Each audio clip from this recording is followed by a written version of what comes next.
Hello, and welcome to the final week of the League of American Orchestras online conference, Global Stages, Local Stories. My name is Jessica Schmidt of Orchestrate Inclusion, and I'm very honored to serve as an external consultant to the League in their equity, diversity, and inclusion work. We're so pleased to offer the Equity, Diversity, and Inclusion track during the conference, made possible by a generous grant from the Andrew W. Mellon Foundation. What I'm going to say now is a personal message. As we enter this week, we continue to mourn the recent murders of George Floyd, Ahmaud Arbery, and Breonna Taylor. I ask that we continue to hold space for our Black colleagues, friends, and neighbors who carry generational trauma, pain, and fear in a way that those of us who are white will never be able to fully understand. I'd also like to take a moment to name the need to continue to build our own understanding of systemic racism and to dismantle our roles in it as individuals and as organizations. Action is necessary. Let's continue to do the work of not only addressing the symptoms of racial inequity, but the systemic causes. Black Lives Matter. Before we get started, a few housekeeping items to attend to. First, we want to especially thank our exhibitors who have been with us throughout conference and to encourage you to visit their online exhibit hall after the session. During our session today, we'll be taking audience questions. To participate, please use the chat function in FeedLoop or in Zoom, and we'll do our very best to answer as many as possible. A recording of materials from today's conversation will be made available in FeedLoop under Sessions Schedule tomorrow. And a tip for those of you in FeedLoop, if you haven't heard it before, if you're new to this session, please don't navigate away from the broadcast in your browser window. You'll be kicked off of the session if you do. If that happens, don't worry about it. Just rejoin the meeting and you'll be right back with us. I'd also like to take a moment to welcome the members of the press who are with us in the audience. We really appreciate you attending and being with us today.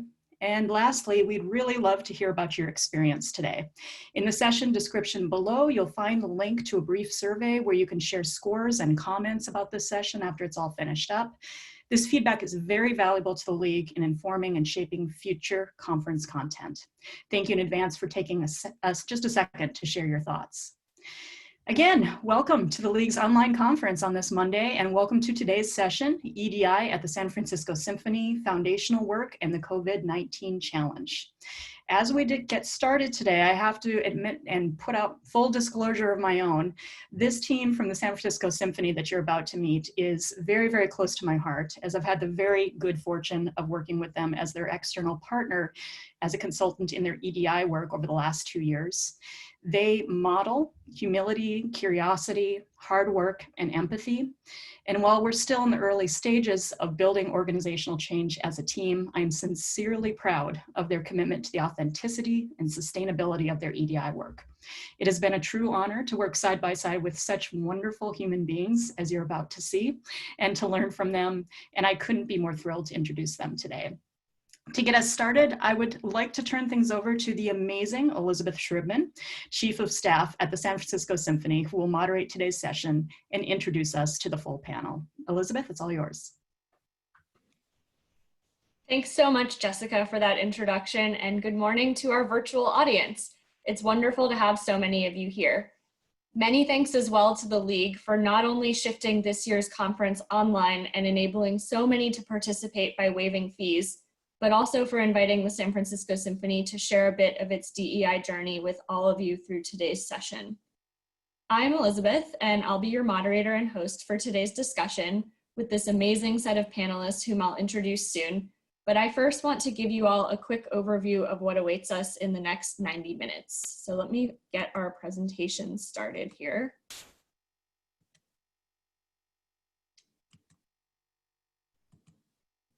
There we go. Hopefully everyone can see that screen. So we're going to get things started with some important contextual information, as well as those introductions of my fellow panelists that I promised. Before we move on to an introduction to the San Francisco Symphony's DEI workgroup and language, we'll take a moment to establish some ground rules together. The meat of the session, though, will really be in the personal reflections each panelist will share. We'll wrap up with Q&A, and we've also included an appendix with all of the materials that we wanted to share with you, but won't quite have time for, so that you can read more on your own. if you'd like to after the League makes these slides available. So at the outset, on behalf of all of my fellow panelists, we'd like to take a moment to just acknowledge everything that has recently transpired in this country.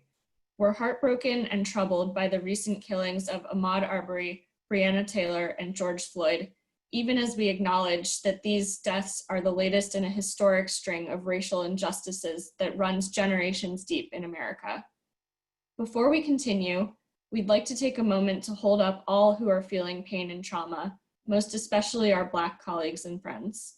We'd also like to acknowledge how beautiful it is to see so many developing new awareness, as allies also matter immensely. And now, to introduce our wonderful panelists, members of the DEI work group who can collectively represent the board, orchestra, and administrative staff of the San Francisco Symphony. Representing our Board of Governors, we have Board President Sacco Fisher and Governor Debbie McCoy. I will note that Debbie is in very high demand, so she's currently on another call for work, but she will be joining us later in the session. Our musician representatives are violist David Kim, trombonist Nick Platoff, and cellist Margaret Tate. And my colleagues joining me from the administrative staff are Associate Director of Archives and Records Management Adrian Story and Editorial Director Jeanette Yu. I've been overseeing our organization's DEI efforts since moving into this function just over 2 years ago. And if there's anything I've learned about diversity, equity, and inclusion work, it's that things often do not go to plan. To that end, we'd like to start off by sharing with you a bit about the evolution of this session. When Jessica first reached out on behalf of the League, she shared with me that they were hoping that the San Francisco Symphony could speak to both the foundational DEI work we had been engaged in over the last 2 years, as well as how we've leveraged that work into a positive response to COVID-19 as a case study of good practice. To be frank, we didn't feel entirely comfortable holding ourselves up as a case study of good practice in this area. When COVID first hit, we were in total crisis management mode. As the person responsible for moving the organization's DEI work forward, I have to admit that the DEI work group took a 2-month break, as responding to COVID completely overwhelmed our bandwidth as we adjusted to a new reality. The group is since back up and running, but the point is to say that while elements of our response to COVID have reflected some of the DEI values we've been developing and honing as an organization, it would be disingenuous to say that we have it figured out and we're doing it all right.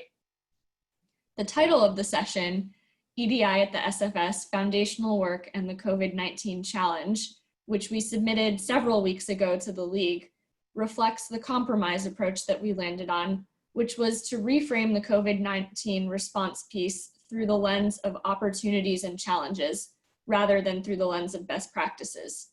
But when our group got together and started talking about it, this actually didn't feel quite right either. We'll tell you more soon about our work group, but we decided that we ultimately wanted to make this session a reflection of how that group operates, honing in on vulnerability, openness, and raising tough questions. So the bulk of this session will be spent with each of us individually reflecting on DEI at the San Francisco Symphony, drawing on rich personal anecdotes and stories that really put on display the vulnerability and trust that have shaped our group. These reflections can in some way be considered reflections on opportunities and challenges around DEI work in our field at large. We wanted to turn this into a chance for us to model our own internal practices to the field by addressing head-on the tensions and challenges that the field often shies away from acknowledging. So I am sorry to those of you who signed in expecting to learn about the intersection of our DEI work and COVID, but I hope you'll agree with me that what we settled on, while different, is just as meaningful. Before we go any farther, let's set a few ground rules. This is a practice that we've incorporated into most DEI conversations at the San Francisco Symphony, and we believe that doing so now will aid us as speakers and you as listeners and question askers. The ground rules that we'll abide by for this session are to make I statements, to step up, step back, This means if you're a person who doesn't usually speak up a lot, try to do so. And if you're usually pretty vocal, try to create space for others. To that end, I'll add, I'm incredibly uncomfortable public speaking, so I'm attempting to step up. We don't have to agree. Be willing to be uncomfortable. Accept a lack of closure. Be fully present. Assume positive intent. Avoid yeah buts, and keep in mind that we are all teachers and learners. And now I promise you're almost done hearing from me, but first I'm going to tell you just a bit more about how our DEI work group operates before turning it over. So we're a group of representatives from the board, orchestra, and staff. There are, I believe, 26 of us total, and we meet monthly. When we first came together in September 2018, many of us had never even met each other. Given the nature of the topic at hand, we knew we'd have to quickly become comfortable discussing tough questions, but we very quickly discovered that we were all over the place in terms of our individual baseline understanding of DEI concepts. Admittedly, the power differentials in the room made it hard to even name that tension at the outset. As we took a step back and went through some very intense workshops on topics like power, among other things, the dynamic did begin to shift. As we all gained a deeper understanding of the ways in which our identities define us, the ways in which inequities manifest everywhere around us, including around our very table, and the ways in which systemic oppression is woven through our society's institutions, including symphony orchestras, this was a very difficult thing for many of us to come to terms with. People began really opening up to each other, sharing incredibly vulnerable personal stories and admissions. Over time, we've developed a culture of respect, trust, and vulnerability, and we've all become a little more comfortable with the cognitive dissonance around everything we discuss. As a space for learning and a space where we support each other through difficult and emotionally exhausting work, I have to say this committee is like nothing else I've experienced in my professional life. It has been humbling to learn alongside fellow staff members, musicians from our orchestra, and members of the board, and it has been beyond inspiring to witness our CEO and board president, both members of this group, model their own vulnerability within our group and advocate for the work outside of the group in the rest of the organization. Speaking of the rest of the organization, there are a few principles that have not only guided the San Francisco Symphony's approach to its DEI work, but have also fully infiltrated the work and culture of our work group that we thought would be helpful to share with you. First and foremost, over these almost 2 years, we've been almost exclusively focused on our internal culture.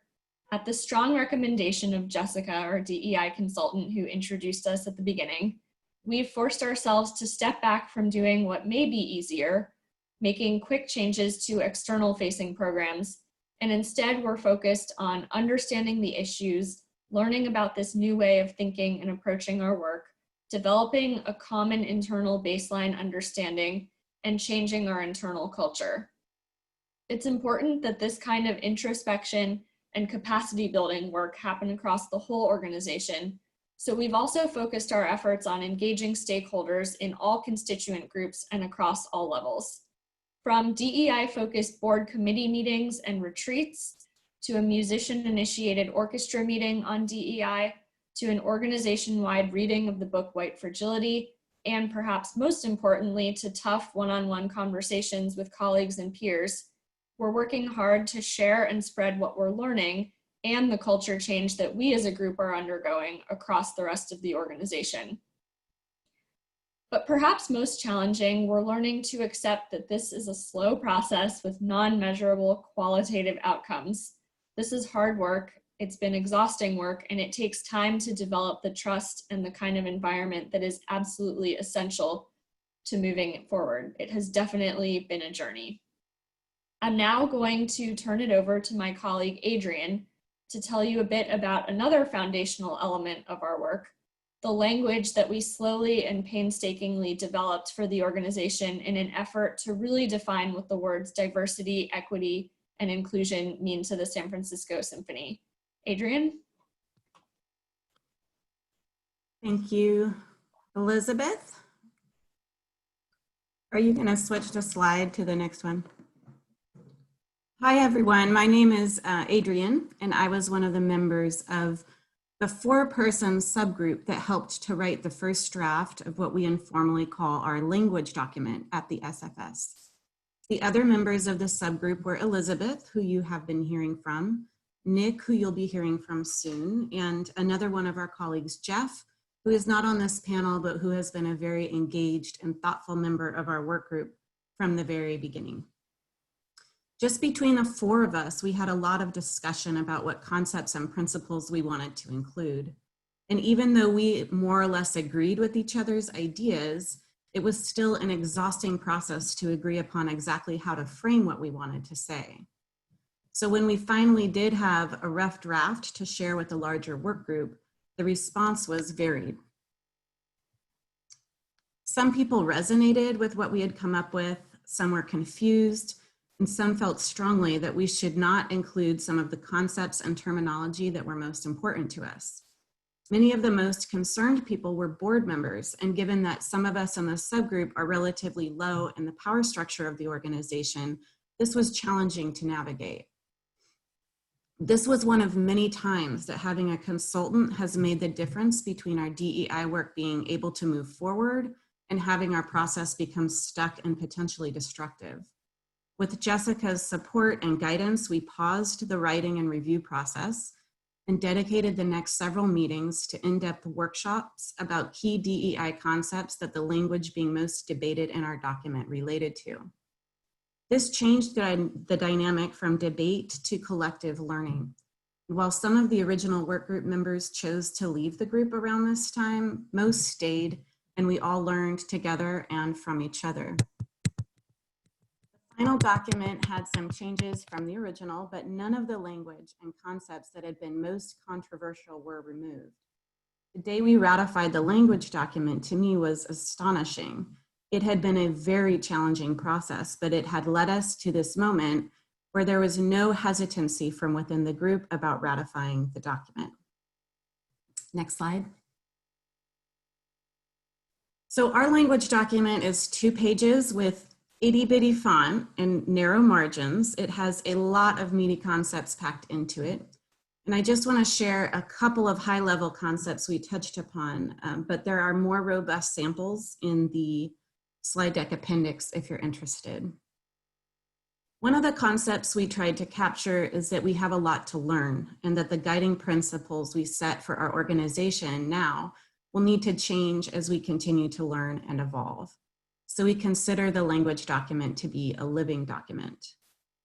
We wrote one section about the importance of us better understanding our context and history relative to broader social inequities and systemic oppression of all kinds.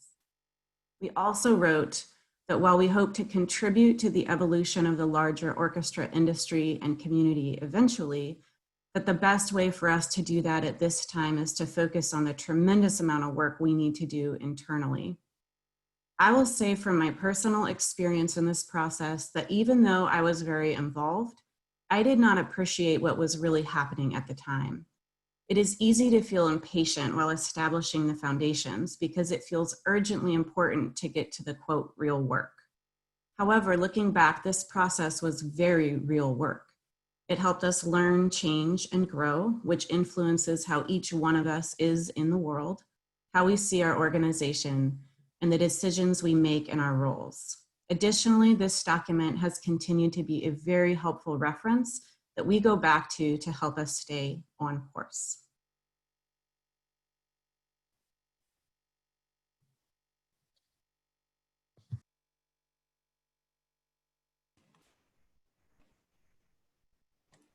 Thanks, Adrienne. If you're, as we mentioned, we do have an appendix. So hang on, sorry, I'm having some slide deck issues here. There we go. So if you're interested in more detail on the work that we've done in the organization over the past 2 years and the substance of the language we came up with, we have included an appendix that you can have a look at once these slides are posted by the League. Now I'm going to turn things over to my DEI workgroup colleagues. Each of us is going to take some time to reflect on our personal journey.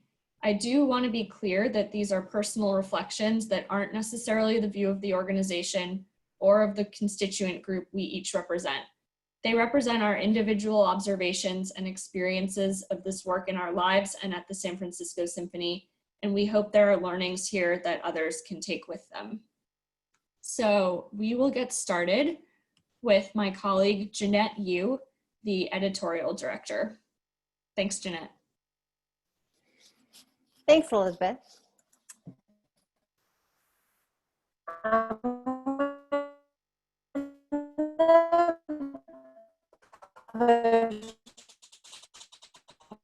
Beyond as sometimes my best to embrace this opportunity to speak. Today, I'm reminded that as a storyteller, as a millennial, as a California born and bred Taiwanese American, as a cellist, as a Bay Area resident, as a woman, as a list maker, as a run-on sentence builder, that the world has more often than not given me the space to be those things and to have a voice in all of these ways. Even though 2 sentences in, I'm already acknowledging that being a run-on sentence builder is the worst for public speaking. I can just see it. I hope there's a nugget in the words to follow. Just 2 years ago, the 109-year-old San Francisco Symphony stepped into a new space of earnestly questioning itself, and perhaps more tellingly, questioning its need to be seen as having been solid built. Elizabeth mentioned that when our DEI group formed, rather than guaranteeing to soon have answers or determined resolutions, we began a wholehearted Legoing together of what I can best describe as scaffolding, that unattractive yet essential part of building with purpose.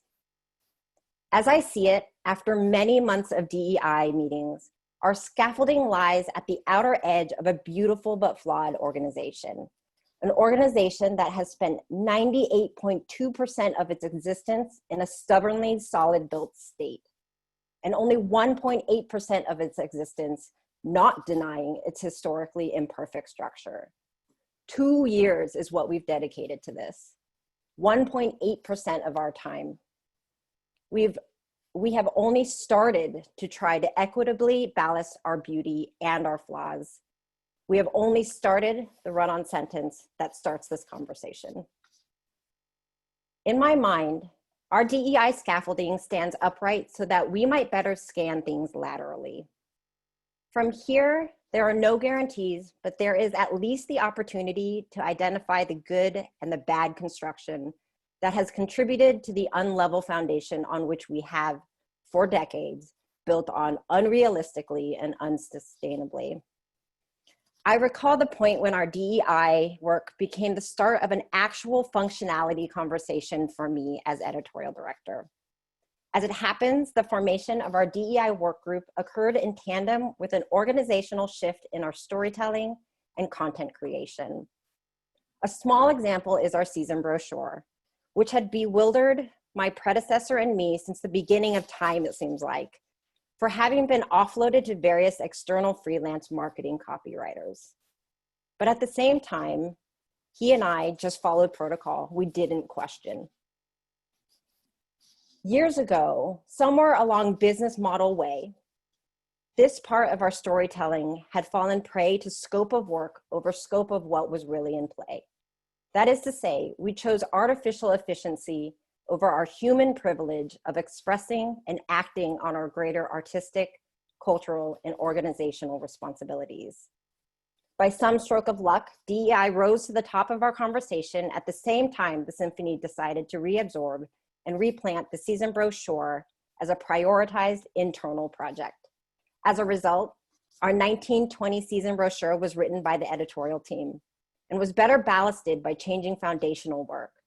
We made small moves through collaborations and conversations among an expanded group of administrative colleagues at all levels to be more accountable and to remind ourselves that unlike many, we had a voice and we were empowered to be intentional storytellers. We didn't stop there, since all the Symphony had really done that year was give ourselves the option of becoming more honest storytellers. That too is a privilege, but one that we had to do something with.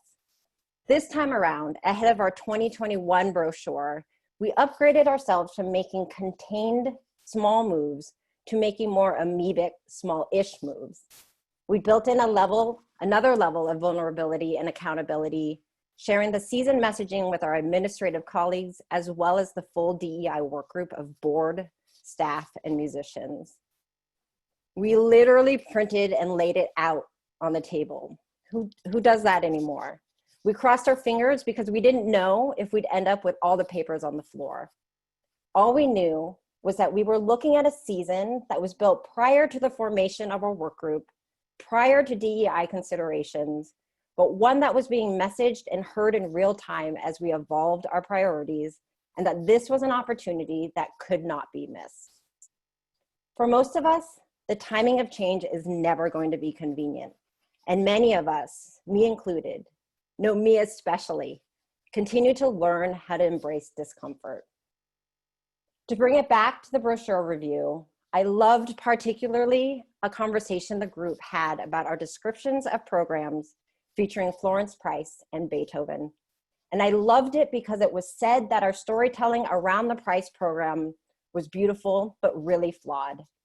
And I loved it because on that same page, an inch away, we could see that our storytelling around a Beethoven program was beautiful and seemingly less flawed. And why was that? That questioning, that why, even the opportunity for somebody in the room to ask why, modeled for me how our DEI scaffolding has started to help us level and uproot the flaws. After years of incomplete beauty, I believe in our ugly scaffolding. From it, I still see a ceiling, but it's cracking, and I'm grateful for that hot mess. I'm grateful for this opportunity to unhide our not knowing. Thank you.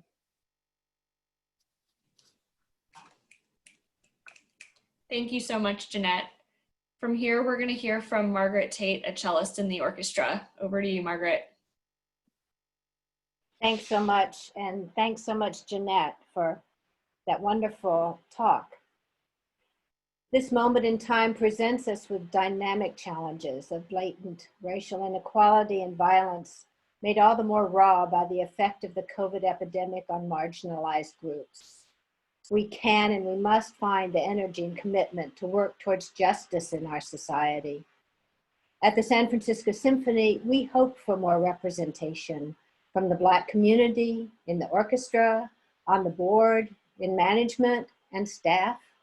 We would like to see more people of color in our audience, in our volunteer groups, and in the front of house. And we realize that we must use whatever influence and privilege we have as an organization to work towards societal change. The work we have done in our DEI group is very personal. It has to do with educating ourselves about race, about institutional racism, about our racial history as a country, about our own inherent biases. I have learned about white privilege and why my privilege walks into the room before I do. We believe that this internal growth and honesty will help bring about authentic influence within and beyond our walls. In our DEI work group we have over these 2 years, developed an atmosphere of trust and vulnerability, which is quite unusual in my experience.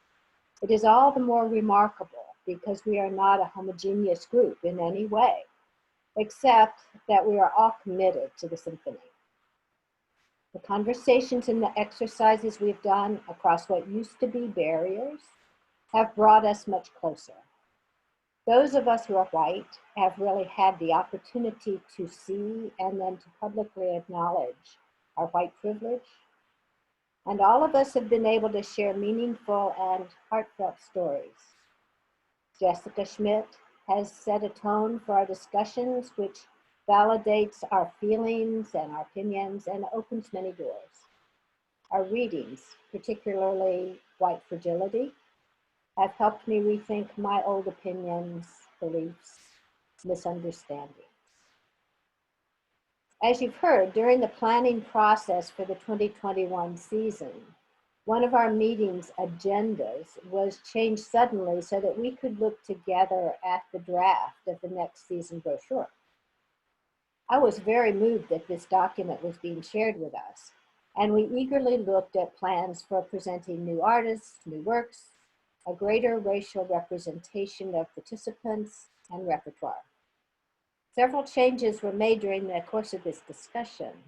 We wanted to be completely honest about the fact that just because we had not performed a work didn't mean that it was new. In some cases, we've been really slow to program really innovative new music. We also wanted to be sure that we were looking at the brochure with an understanding of equity. Representation is one thing. We've learned that true equity is another.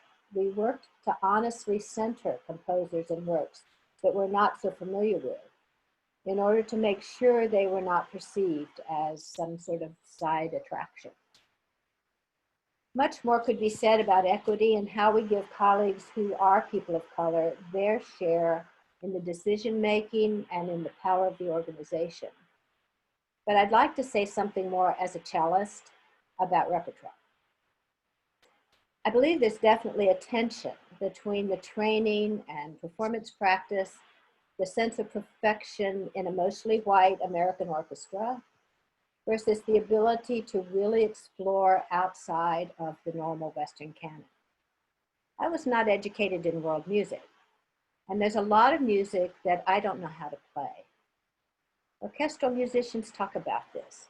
We realize that we are specialists and worry that the challenges involved in really expanding the repertoire could mean a loss in the quality of our performances.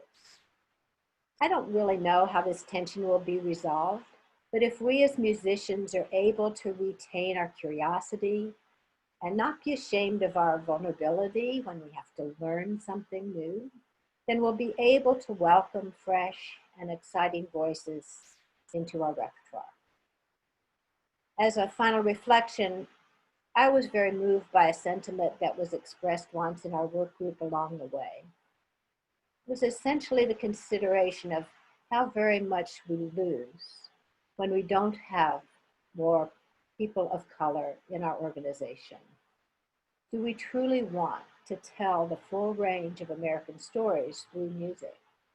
If not, we should be honest about that. But if so, there's an abundance of opportunity ahead for us. Thank you very much.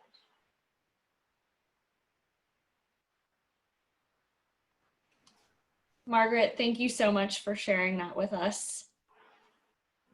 I'm actually going to go next. I'm going to use my time to talk about a few instances of complex coexistence, which is a phrase that I'm borrowing from Jessica. And these are instances that I've stumbled upon in this work that have provoked a lot of thought for me. The first is about my own journey pushing our organization's DEI efforts forward. I'm the first to say that I'm a very structured person, yet the issues we're dealing with are highly complex and amorphous.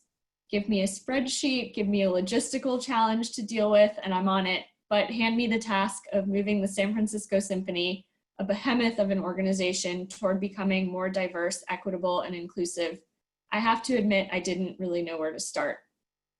And while I've applied project management skills I've used in other parts of my professional life to attempt to break a seemingly infinite task into manageable bite-sized steps, I've also had to become comfortable with things like veering completely off an agenda, unplanned emotional breakdowns, and last-minute 180s. Dare I say that for many of us involved in symphony orchestras, whether as board, musicians, or staff, the desire to impose structure on something that simply cannot be perfectly controlled creates an instance of complex coexistence inside each of us. Our field has been obsessed with perfection and control for decades.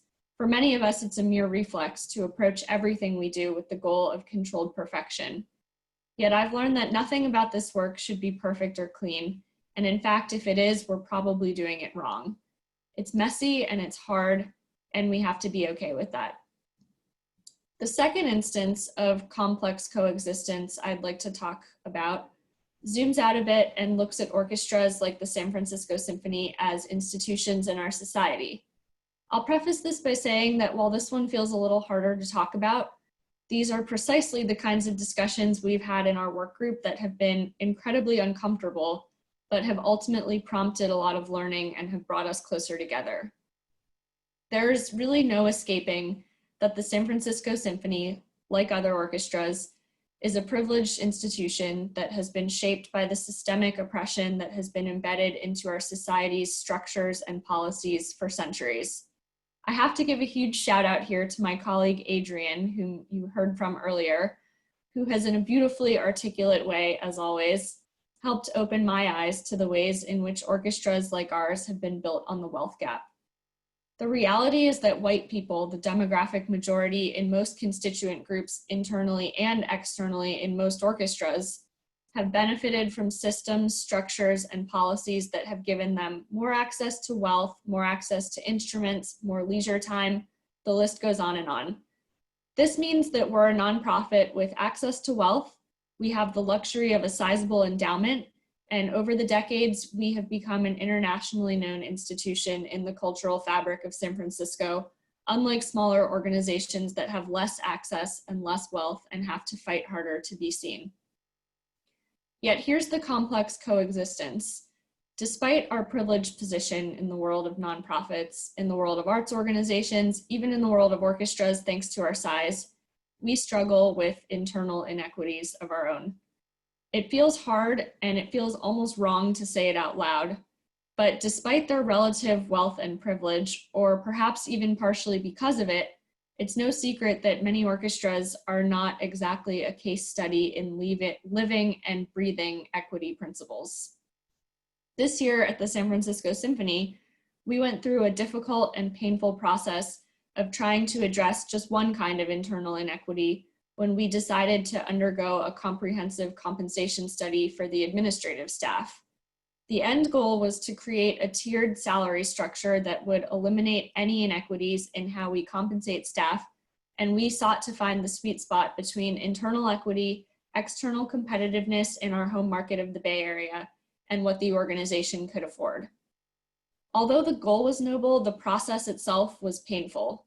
Change is hard, and the emotional and actual labor that it takes to reverse inequities is very real. Inequities in our organizations, just like societal inequities, are often so deeply embedded that it can feel easier to just carry on as we always have. But as an organization with privilege, I believe it's our responsibility to do the emotional labor, to talk about inequities, to work through the discomfort, and then to do the work itself. We still have much work ahead of us, and nothing about this work will be quick or easy. But I'm hopeful that as our internal conversation continues to evolve and as the kinds of hard discussions we have in the work group become more commonplace across the rest of the organization, we'll make progress one small step at a time. And now I would like to turn the mic over to David Kim, a violist in the orchestra. David? Unmute, okay. Thanks, Elizabeth. First, I'd like to express my gratitude for this opportunity to speak alongside my wonderful colleagues. This is my very first league event, and I'm happy to be here. Excuse me. But before I go into my experiences and the work we've been doing and how it relates to my role as a musician, I want to just give you a little bit of background information on me. My own journey with racism and the power of white supremacy goes back fairly early in my childhood, having grown up in a fairly traditional Korean household in white suburbia in the middle of the South. On top of that, I went to a predominantly all-white, all-boys school where we had no locks on our lockers and our shirt tails had to be tucked in at all times. We had to say yes, ma'am, and yes, sir. But this is where I'm going to get a little personal. Growing up in a racist environment, both at home and at school, I really began to resent everything about myself, my ethnicity, my heritage, my sexuality, the list goes on.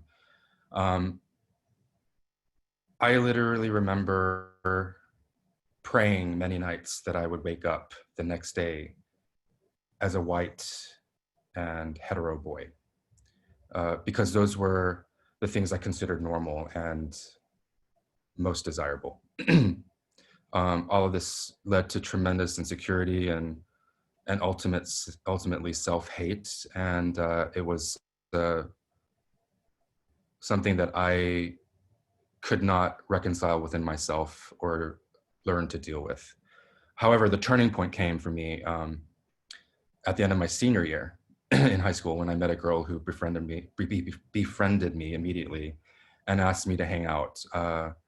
We went to dinner, and I ended up sitting with her for hours talking about, teenage stuff, friends, and our love for music. And but we also talked about our angst and our dreams.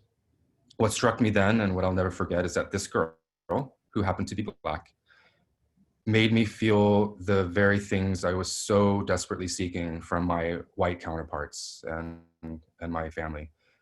She made me feel accepted. She made me feel valued. She made me feel loved.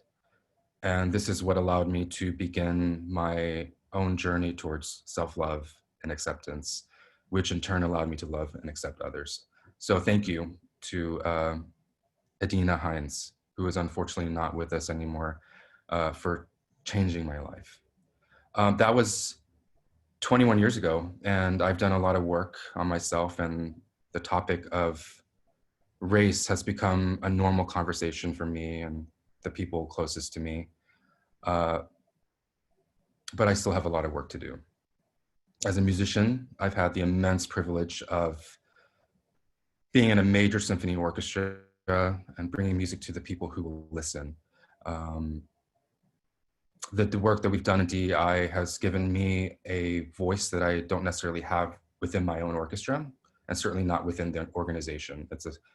It's a place where I've really been able to feel valued and accepted, and the trust that has been built has been something that I will always cherish. So thank you to the efforts of this group to create that space and for us to move forward in a way that will make other people feel the same. However, over the past several years, I've asked myself, questions about my job and my role as a musician, and questions like, do I belong here?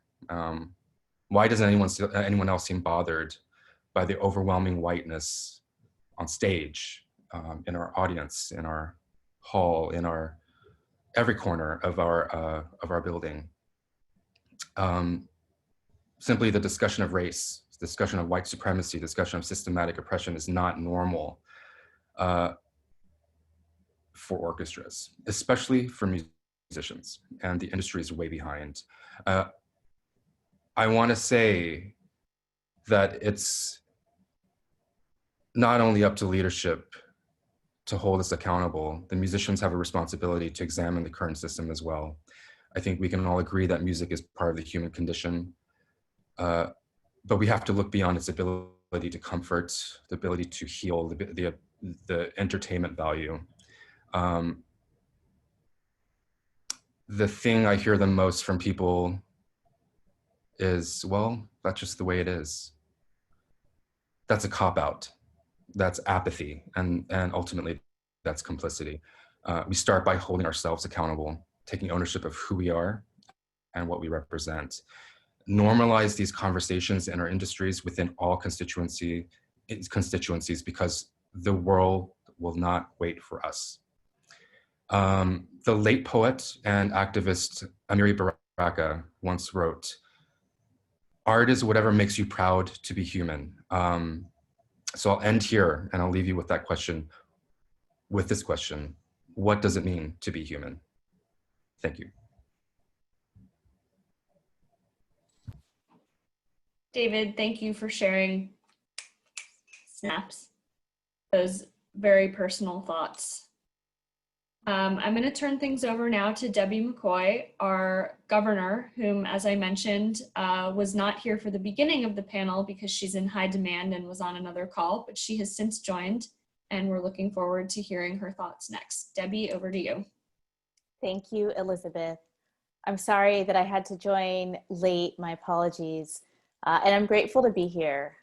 This is also my first time participating in a League event as a speaker, though I've been listening to some of the sessions and want to thank the League, especially for the session last week that really focused specifically on what does it mean to be anti-Black and what is everyone's role in countering that. I'm many things in life. A Black American is one of them. I have part of my family that's come from the Spanish-speaking Caribbean as well. But certainly I identify as Black, and just want to say that, you know, the last week to 2 weeks well, a lot has been going on, but I wanted to just say it means a lot that the League and that those involved with orchestral music have decided to speak right away about what's happening. So I'm new to the Board of Governors at the San Francisco Symphony in relative terms to many of my fellow governors. I joined the board in 2018 at the end of the year. So this group had already gotten started.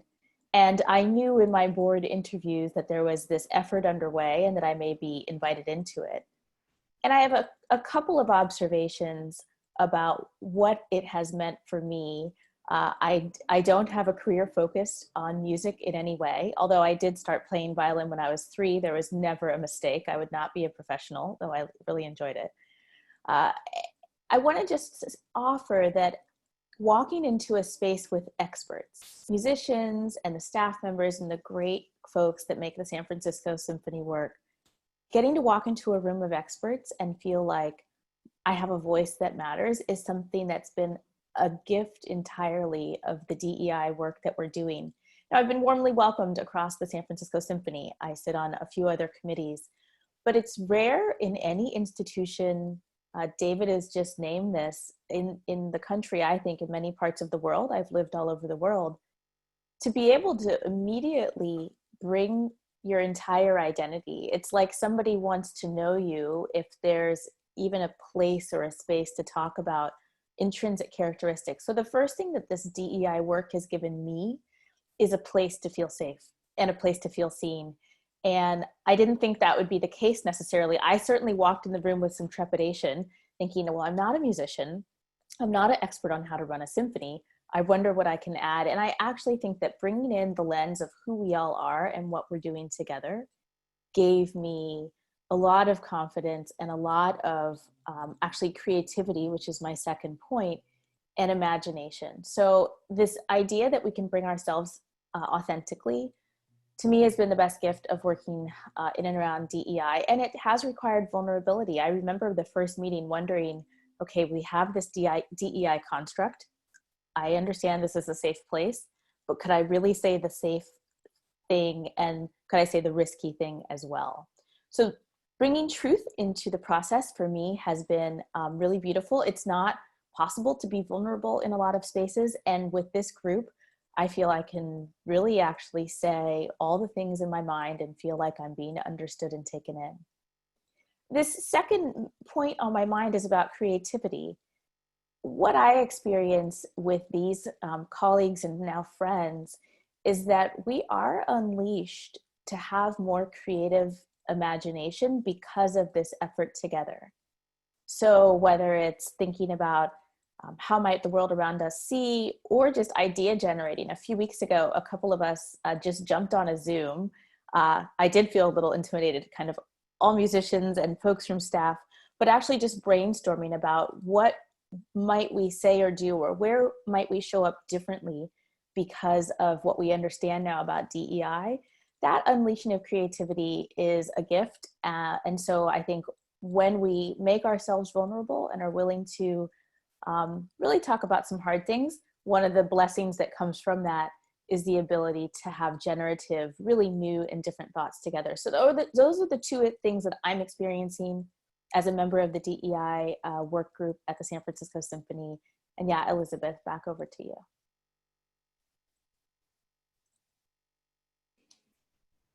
Debbie, thank you so much. We're going to hear now from Nick Platoff, a trombonist in the orchestra. Nick? Okay, thanks Elizabeth, and thanks to everybody who's tuning in. I wish I could see you, but glad that you're here. It feels kind of strange to speak to all of you on the subject of diversity, equity, and inclusion, because I don't really feel qualified to speak to racism, as it's like not my lived experience as a white man, and I have no idea how it feels to fear the police. But I do want to share a bit about my own experience and start with a story that feels embarrassing to share to this many people, especially when I can't see your reactions. So just promise me that, like, if I make a little joke, you'll laugh silently at home. For the past few months, I've been dating a really wonderful woman who happens to be Black. And a few days ago, I was at her apartment in Oakland and wanted to go for a run, but admitted that I felt uncomfortable doing that in her neighborhood. This sparked a pretty uncomfortable conversation where I needed to confront my own racial bias, that as a 6'3" white man, I felt afraid to exercise in broad daylight. It didn't take long for me to realize how silly my fear was, and it only further exhausted my girlfriend, who's been going through one of the most emotionally draining weeks of her life. While part of me wished I hadn't said anything, I did feel glad that it surfaced so that I could name my own implicit bias and therefore have the opportunity for more awareness of it moving forward. As a white man in an interracial relationship, and especially in times like these, I feel a strong desire to be an ally. And it would be especially great if her friends saw me as such too. Her boyfriend might be white, but don't worry, he's woke. It felt super uncomfortable to admit my fear, and she understandably felt troubled that I was afraid of her neighbors. And this conversation went on for a long time. I felt more and more discomfort and felt the urge to yell out something like, "But babe, don't you see? I'm admitting my own implicit bias in an effort to reprogram my own inner bits of racism. I'm part of the solution. I'm an ally. Can I have my gold star now? Can I have my pat on the back? Can we end this conversation where I'm sitting in discomfort?" And I did eventually run outside her apartment. And by that time, the sun had gone down and it was dark and windy and cold. My run was totally pathetic and my knees are still feeling sore from it. But reflecting on this silly story has brought a lot to light for me, mostly to do with my privilege. While my discomfort about being confronted for my racist bias was real, it doesn't compare to the level of discomfort that millions of people in our country feel on a daily basis. For those of us who identify as white and work in the orchestral field, it can be hard to work on these problems. It's difficult to look through our orchestra rosters and season calendars and see so many names of white men and so few names of people of color. It's painful to read a book like Robin DiAngelo's White Fragility and be forced to examine how fucked up the world is and how complicit we've been. It is natural to desire a reward at the end of this. Congratulations, you've read a book and now you're an ally. You're a good person. What feels important to remember is that all of this pales in comparison to what so many real people feel every day when they worry about being killed by police. Working to dismantle white supremacy within ourselves and our organizations can suck. And it is absolutely a privilege and a luxury to have our set of problems instead of worrying about our friends and family being killed just for being who they are. For me, and for many of us on this Zoom call, a pat on the back, that recognition of being a good ally means relief from our temporary experience of living with the unpleasant topic of racism. We can go back to thinking about which Beethoven symphonies we'd like to program next season, or ever more creative ways to procrastinate our trombone practice sessions. But getting to switch off from thinking about racism is part of our privilege. My girlfriend's best friends don't get to decide that they're not afraid of police today. And this is where I've started to learn something really important. If you're separate from the issue of racial injustice, as I have been for most of my life, growing up in a mostly white suburb, attending music school, and performing classical music professionally, it can feel good enough to read a book or two, make a Facebook post, program a symphony by William Grant Still, and call it a day. Because after these efforts, maybe we're slightly more woke than our rival orchestra that didn't post #Black Lives Matter on their social media or hire as many non-white male conductors. But this is the problem.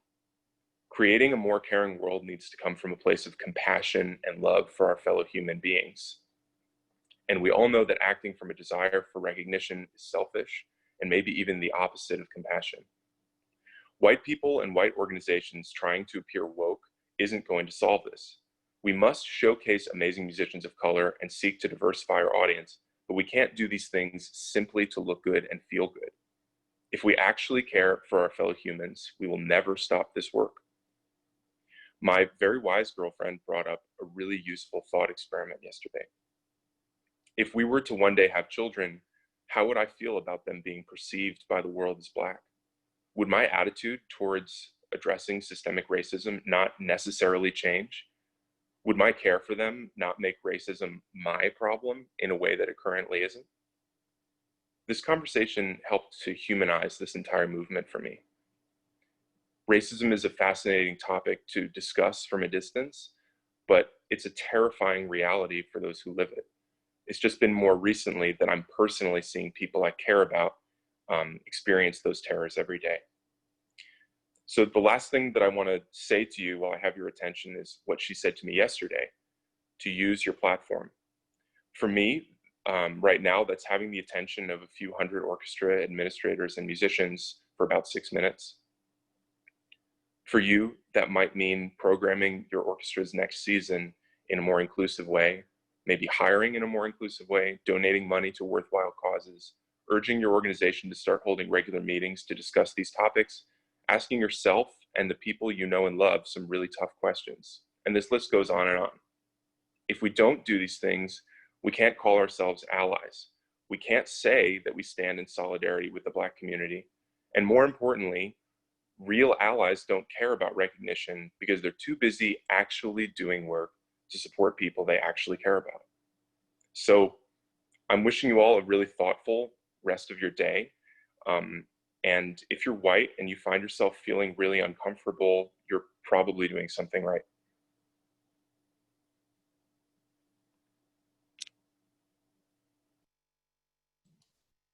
Thank you, Nick. We're going to hear next from Sako Fisher, our board president. Sako, over to you. Hey, thanks everyone. It's so great to work with this group of people and our much more expanded DEI group. I'm Sako Fisher. I'm president of the San Francisco Symphony. I get to speak from a place of both power and privilege, but I also get to speak from a place where I'm also a woman in a particularly, dare I say, paternalistic field, and as an Asian American immigrant.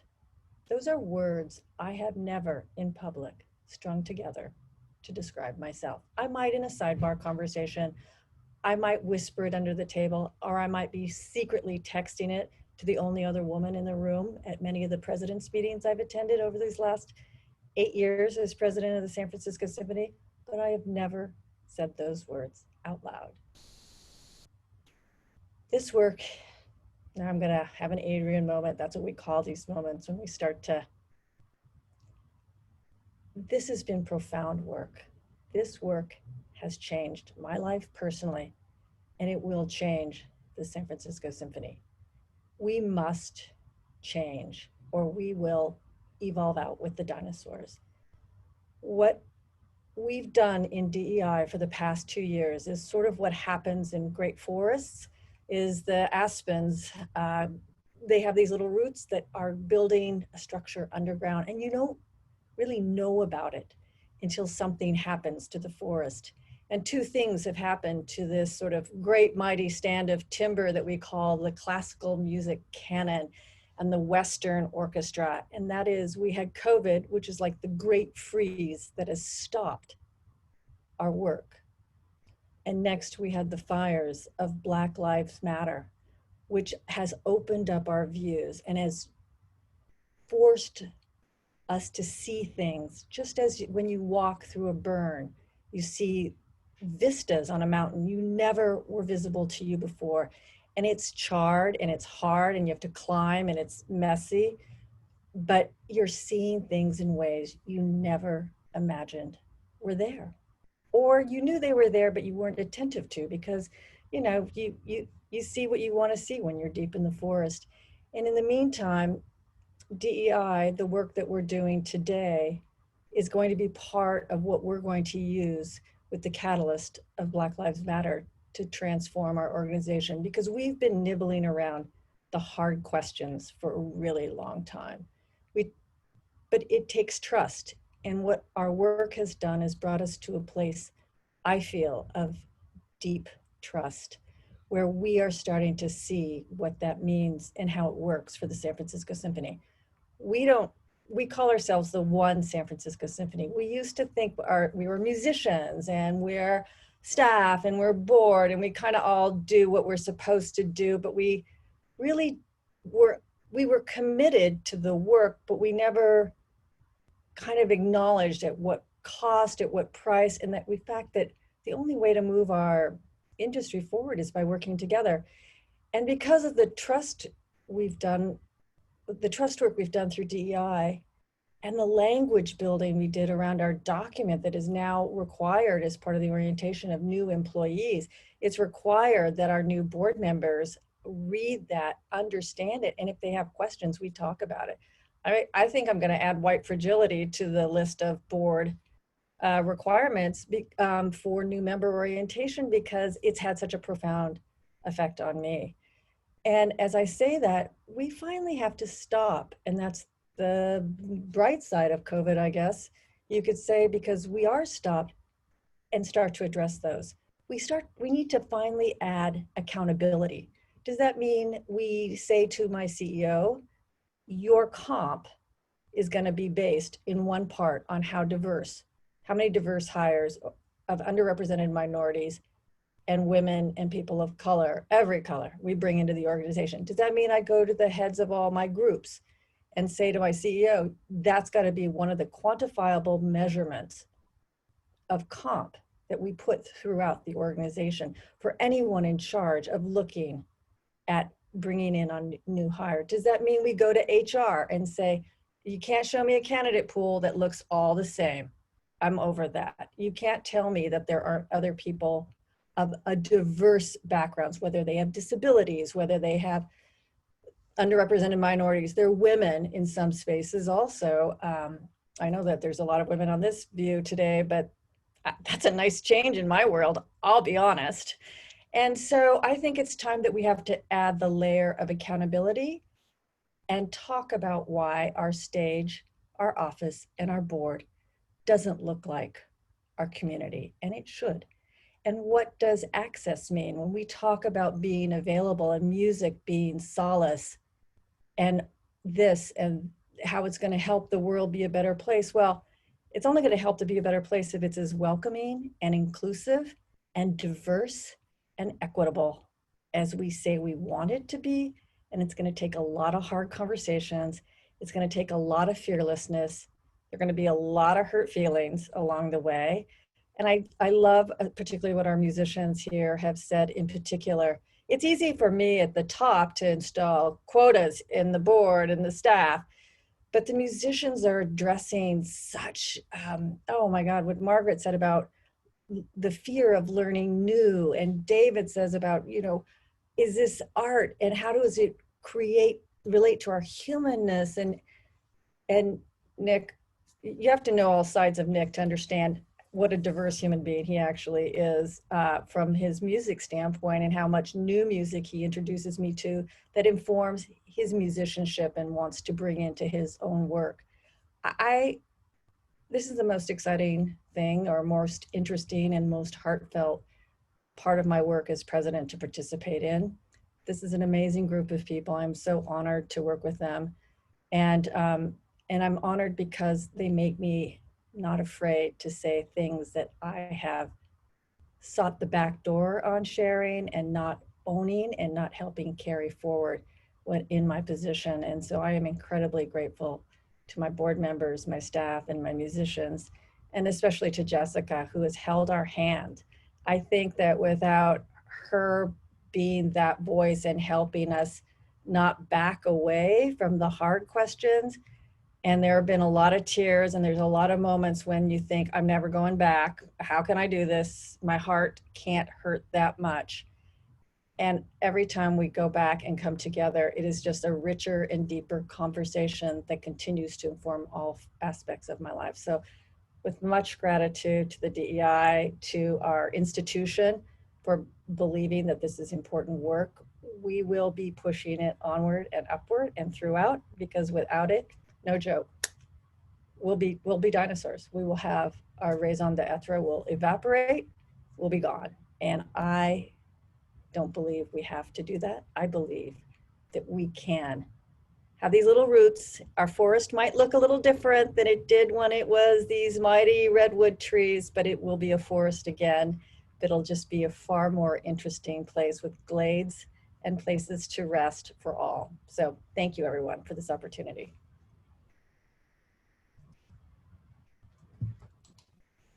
Thank you, Sako.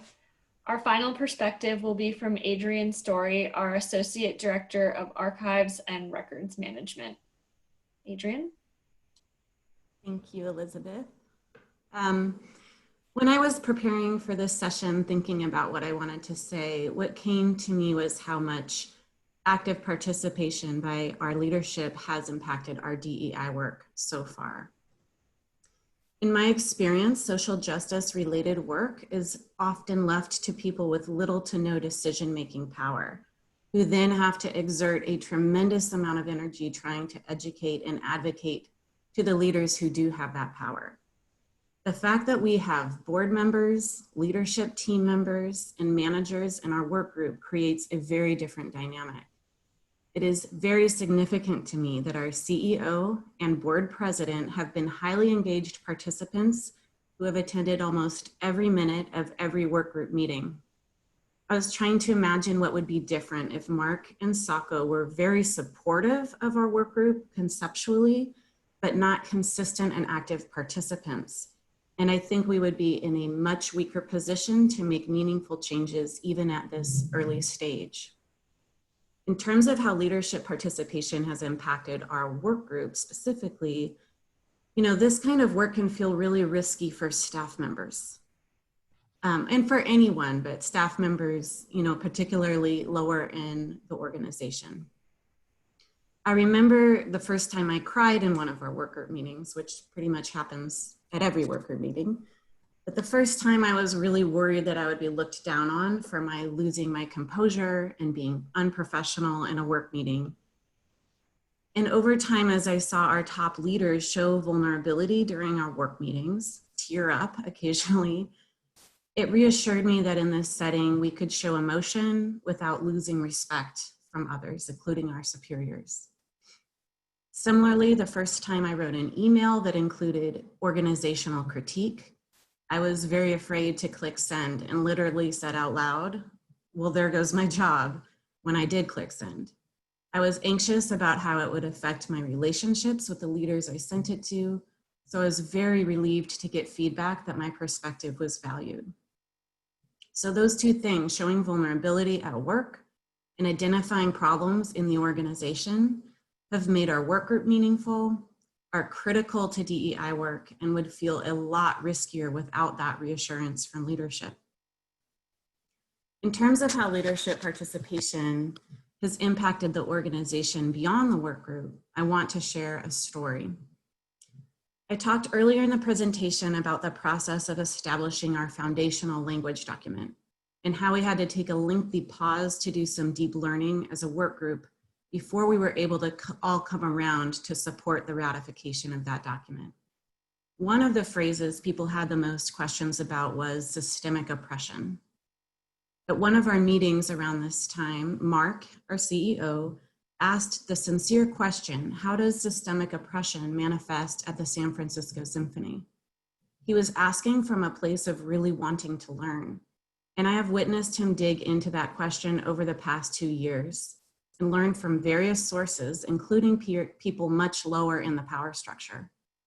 Last week, Mark sent an email to staff, board, and orchestra that explained social media posts that we had put out in support of the Black Lives Matter movement. And his email specifically named our complicity with systemic racism and our commitment to do better. When I read that and saw the social media posts, I cried because I was very moved having witnessed this learning process. I thought of how Mark had asked that question 2 years ago and how he has been willing to be a student as well as a leader. I could directly see how his participation in our work group had contributed to us using our institutional voice to stand against racism when we have historically been silent. I really hope that sharing this story assures any leaders attending this session that you don't have to have expertise or background in this work to be very impactful and helpful. The only thing you need is a willingness to learn. Thank you.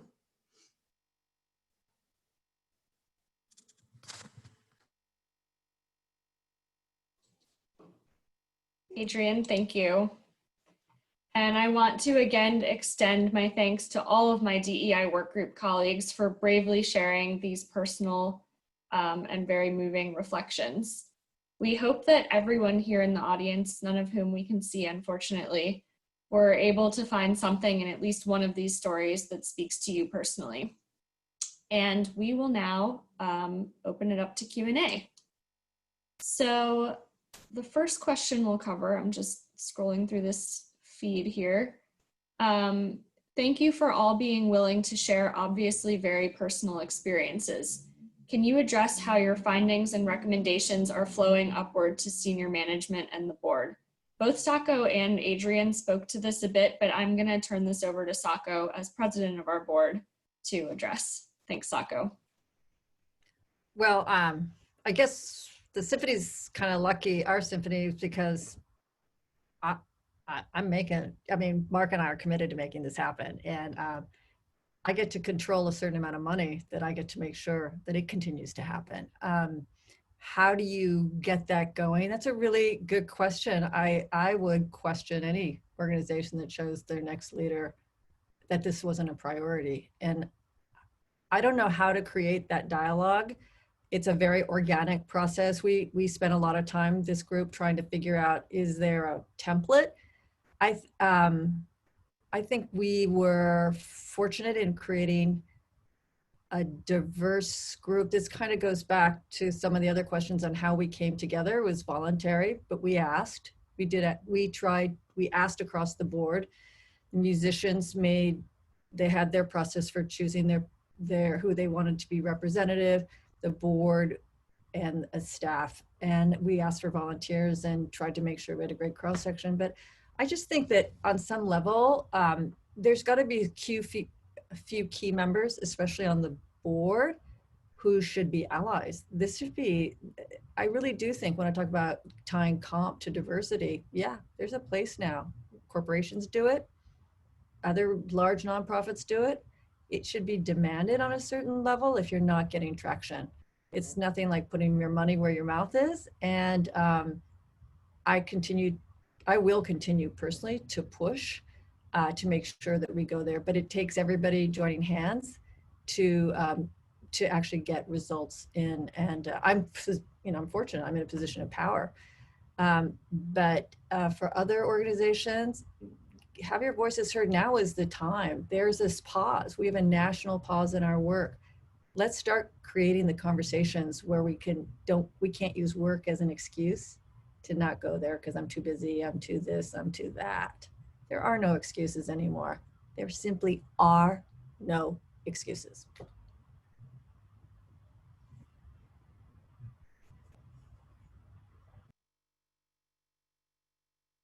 Elizabeth, you're on mute. Thank you. Thank you, Sako. Another question that came in a few minutes ago. I work for an orchestra where the staff called upon our upper management to engage in anti-racism work or to make a stronger statement in support of Black lives. The response was, "You seem to be asking us to make a statement that our organization is culpable and racist. It is not, and I will not." How can those within the organization at lower organizational levels put pressure for change when this is the response? So one thing I would say that I think helped us a lot, this was referenced by Adrian, but when we when we began this work as a group, we were kind of all over the place in terms of our individual levels of understanding and expertise and kind of where we were in our own personal journeys. Something that was hugely helpful in kind of getting everyone a little more on the same page was really taking a step back and engaging in these intensive workshop sessions and learning together about things like identity, power, privilege, bias, systemic oppression, so white supremacy. Some of these phrases were really controversial to some in our group, and it took a lot of hard work together and hours spent actually learning about these concepts, I think, for the group to kind of come around and everyone to emerge with a little more of a common understanding. Adrian, was there something you wanted to say to this as well? Yeah, I mean, I think it's so challenging when you're not in a position of power, and when leaders are not supportive. And I'd say that in my experience, that's the norm. That's why these issues are status quo, is because they're in the infrastructures and people don't see the needs for change, often, who are in the positions to make those changes. So sometimes that's then becomes where the work is, and it is riskier to be people advocating for changes that your leaders don't support. I will say, and I guess, I mean, this is not, sorry if this is not like rosy or helpful, but I think that's just true. I think it's so important to do what is in your capacity, and that you can take care of yourself and manage your energy around this to advocate in ways that you can. I think it's beyond our control whether leaders are going to buy in or not. And so it really limits the ability to do this work when leaders do not support it, just point blank. So I feel for you, I empathize with you, and that's the situation in many places, in many workplaces, I believe. So I think it's very lucky that we've had this support, and again, that's why I really encourage leaders who are listening to this to really consider how you may be able to contribute, and if you're not feeling in a position of support, to maybe consider whether you would be willing to just be slightly more curious about how this work is in your organization, especially if you're hearing from people that it's important to them in your organization. I think David wanted to speak to this question as well. David? Yeah, and thanks for the question. I'm sure it's a really frustrating process for some orchestras. I feel that we here have had leadership that have explicitly made a point to be committed to this work, and I do think that we're lucky in that respect. However, I do want to respond to the question. In my experience as a musician who feels I do have a voice, I have a right to speak, you have to hold these people accountable. The staff and administration has to hold these people accountable. The musicians have to hold them accountable. I've, on a number of occasions, written to my CEO and my board president in an effort to raise concerns of mine that I felt were vital to the organization. And I think there's nothing wrong with that. I think the more people who speak up, the better chance you'll have if this is truly something that you believe in. So I think support is also important. I think that if you have the support of people around you in the environment that you're in, who can back you up and individually write in their own concerns and create a place where you feel not alone, I think that helps as well. So I think a lot of this is, for me, about courage to speak up, to not be afraid of the hierarchy that's been well established in this industry. I just want to leave you with that and encourage you to keep speaking your mind and keep pushing, because that's the only way that people will come around, hopefully. Thank you. Thanks, David. And I think Debbie is going to speak to this as well. Sure, this situation outline does sound challenging, and I would offer an encouragement to this specific scenario, but also more broadly. There is a challenge in many institutions to try to advocate for different awareness. One thing that I have found very helpful in many of the arenas I'm in my life is to have a little bit more of a careful study of my own so that I can invite people into what Adrian has said, into some curiosity. And I would just offer this slight movement. No one wants to be racist. It just turns out lots of survey data shows if nobody wants to be called a racist, they think it means you're doing something terrible and kind of killing somebody on a street. It's bad. Race is a construct. But we have to acknowledge, I think it's truth, that a description of my skin color is not just an objective description of skin color. There is a lot of meaning that's loaded into race, certainly in the American context, some parts of Europe also. So I think an encouragement is to help people become curious. Well, if race is just a description of color, why are there differences? It's actually a number of actions, some subtle, some very obvious, but the majority often at this stage are very subtle.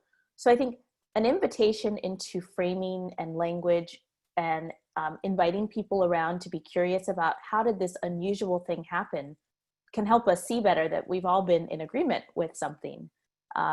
Complicity would be one way to say that, but we all have been in some tacit agreement that racism is around us. And so just an encouragement for anyone who's struggling through that kind of situation, maybe just offering people different ways to draw into the curiosity. And yeah, I applaud the effort that was made in that organization. Thanks, Debbie. Nick is going to speak to this as well. This question is obviously resonating with the panel. So the question, as I understand it, was if you're a person of color in your organization, you don't have exactly like a ton of power and freedom to speak to management and deliver difficult messages that are not pleasant for them to hear, what should you do? And I don't really have a good answer for that, but what I do feel compelled to say is, like, to my fellow people who hold similar amount of privilege, I hold the privilege of being white and male, and also within my organization of being a tenured musician, which means that there's nothing that I can say really in any of these meetings that will put any kind of like my job is not going to be in danger. I'm going to continue to play trombone in this organization, even if I say something difficult, if I speak a difficult truth to power. And so I would just encourage those of us hearing that question, who have the power to speak and to help those voices, that our number one job should be to listen to those people and to leave space for them to speak and encourage when possible. Thanks, Nick. We've gotten a lot of great questions in. Here's another that I believe Adrian is going to speak to. I work for a large orchestra that is just now beginning to discuss our role in systemic racism and how to be anti-racist. We've only posted on Blackout Tuesday and are starting to have organization-wide meetings about this, but currently have no plans to make a wider public statement or share an action plan with the public. What advice do you have for lower level employees to help make this something we're willing to acknowledge and share publicly? Adrian. No, I don't have a great answer, but I just wanted to speak to, since I shared this story about our public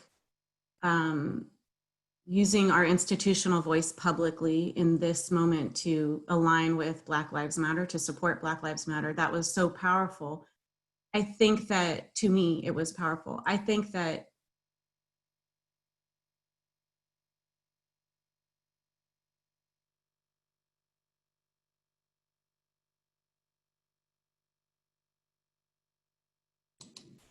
Adrian, that could be more. Oh, is my internet connection unstable? I just wanted to say, can you hear me? yeah, we can hear you. I just wanted to say that, you know, it's important that we not be performative. And that's why I feel moved by what we've done in this moment, is because having witnessed the process, I believe it not to be performative. So I guess if, you know, lower level employees in an organization, just, you have to be where you are and help your people around you grow from the point that they are now. And if that's slower than putting out an action plan in this moment, then that's still going to be more meaningful if there is real deep buy-in from the people who are needing to back and speak to any kind of action plans you put out or any kind of actions you take, because there's always pushback in this. And if our leaders can't speak to the pushback, that is going to be different than if they are in a position of real conviction and ability to speak to it. Thank you, Adrian. Margaret's going to add something quickly, and then we're going to have to turn things back over to Jessica as we're just about at the end of our time. Margaret? Well, that might be a good segue, because I want to just, first of all, agree with all the comments my colleagues have made. But in the evolution of our work, and I've been involved with this group from the beginning, it has been invaluable to have a consultant from the outside, because we could not have come together as such a diverse group in terms of levels of power, levels of influence, and our roles in the organization without that outside facilitation and guidance. So please take that to heart. Jessica's been wonderful. I'm sure she has other colleagues who do the same work. Thank you so much. I could not agree more. We would never be where we are now without Jessica. And on that note, we received so many wonderful questions in the chat that we unfortunately weren't able to get to, but we hope that this has been thought-provoking for all of you and that you'll take these questions and discuss with each other. I want to thank my fellow panelists one more time. It's an honor and a pleasure to work with all of you. I'm looking forward to continued progress and learning in our DEI work group. And with that, I will turn it over to Jessica. Thank you all. Thank you, Elizabeth, and thank you a million times over to every member of this team. I told you they were all great, and they are, aren't they? Thank you so much for your care and your work and your commitment. Thank you to all of you who tuned in this afternoon. As I'm reading through the questions, what I'd like to say to all of you too is that wherever you are in your discussion, you're not alone. And as we come together as a field to really address and work hard together, you will find others, and there are others out there that are ready to help and to share experiences just as our colleagues did today. So continue to talk, continue to know you're not alone, continue to push forward as hard as it is. I want to again thank you for joining us, and in terms of some housekeeping from the League, a few quick reminders. Please do take a second to complete the survey. The link's in the session description below. Again, we really want to thank the Andrew W. Mellon Foundation for their very generous support of the Equity, Diversity, and Inclusion track at conference. Please also take a minute to check your constituency meetings in the schedule in Feedloop. The League is regularly adding sessions, and they want to be sure that you don't miss out on your session.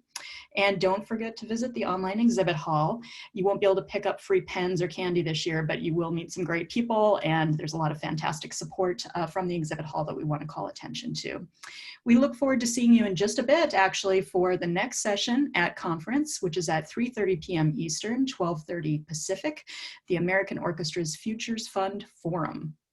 Thank you again to our amazing colleagues and human beings at the San Francisco Symphony. Thank you to all of you for joining us today, and we hope you have a thoughtful and wonderful Monday. Take good care.